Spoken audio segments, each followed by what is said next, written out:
നമസ്കാരം.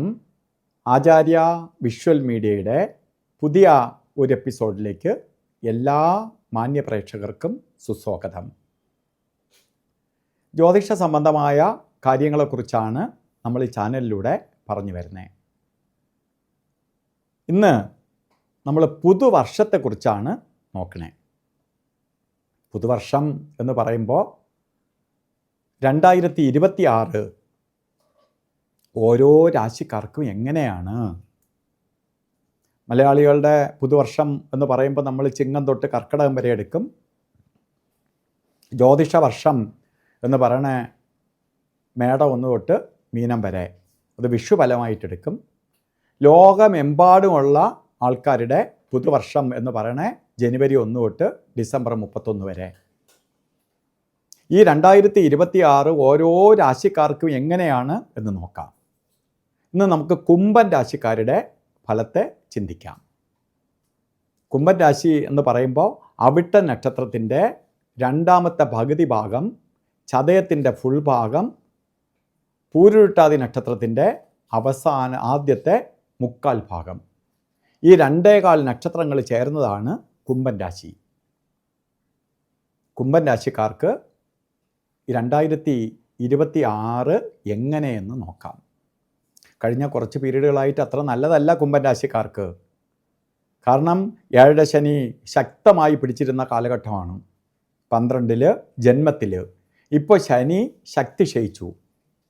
ശക്തി ക്ഷയിക്കുക എന്ന് പറഞ്ഞാൽ ശനി പാദശനിയിലേക്ക് പ്രവേശിച്ചു.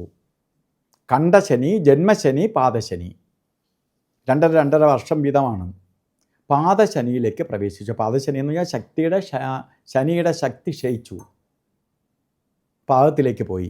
കുറച്ച് ഓട്ടിക്കും അലച്ചിലുണ്ടാക്കും എന്ന് മാത്രമേ ഉള്ളൂ. കഠിനമായ സമയം മാറി. മാത്രമല്ല വ്യാഴം ഈ സമയത്ത് 5-ൽ നിൽക്കുന്ന കാലഘട്ടമാണ്. 5-ാം ഭാവത്തിൽ വ്യാഴം നിൽക്കുകയാണ്. അപ്പോൾ ഇതെല്ലാം കൊണ്ടും കുറച്ച് അനുകൂല ഭാവത്തിലേക്ക് വന്നിരിക്കുന്ന കാലഘട്ടമാണ്.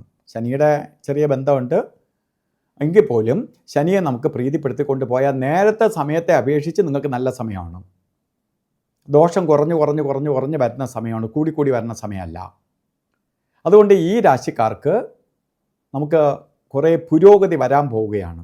നമുക്ക് തടസ്സത്തിൽ നിന്ന്, അതായത് ഗട്ടർ റോട്ടിൽ നിന്ന് ബെസ്റ്റ് റോട്ടിലേക്ക് കയറാൻ പോവുകയാണ്. അപ്പോൾ നമുക്ക് കുറച്ച് നല്ലത് വരാൻ പോവുകയാണ്. അപ്പോൾ നമ്മൾ എന്ത് ചെയ്യണം? കുറച്ചുകൂടി ആക്റ്റീവായിട്ട് കാര്യങ്ങൾ പ്ലാൻ ചെയ്ത് മുന്നോട്ട് കൊണ്ടുപോകണം. പുതുവർഷത്തെ പ്ലാൻ ചെയ്ത് മുന്നോട്ട് കൊണ്ടുപോകണം. അപ്പോൾ നമുക്ക് നേട്ടഭാവത്തെ തരും. സാമ്പത്തിക പുരോഗതി ഉണ്ടാവും. തടസ്സഭാവം മാറും. അങ്ങോട്ട് പുരോഗതിയെ കൊടുക്കും. അതിൽ പ്രധാനമായിട്ട് നമുക്ക് പ്രീതിപ്പെടുത്തി എടുക്കേണ്ടത് ശനിയെ തന്നെയാണ്.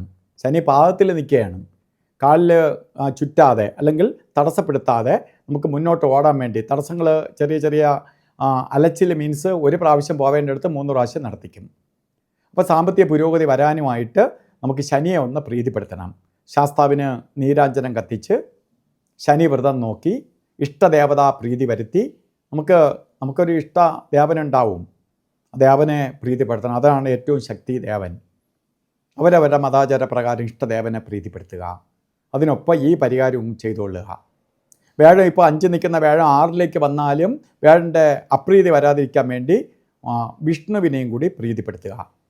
ഗുരുപ്രീതി വരുത്തി പോവുക. ചെയ്തു പോകുമ്പോൾ ഈ കുംഭരാശിക്കാർക്ക് നല്ല ഫലം 2026 ലഭിക്കും. അത് നമ്മൾ ഇത് മനസ്സിലാക്കി നമ്മളെ ദോഷങ്ങളെ പരിഹരിച്ച് മുന്നോട്ട് പോകുന്നതിനെക്കുറിച്ച് ചിന്തിക്കണം.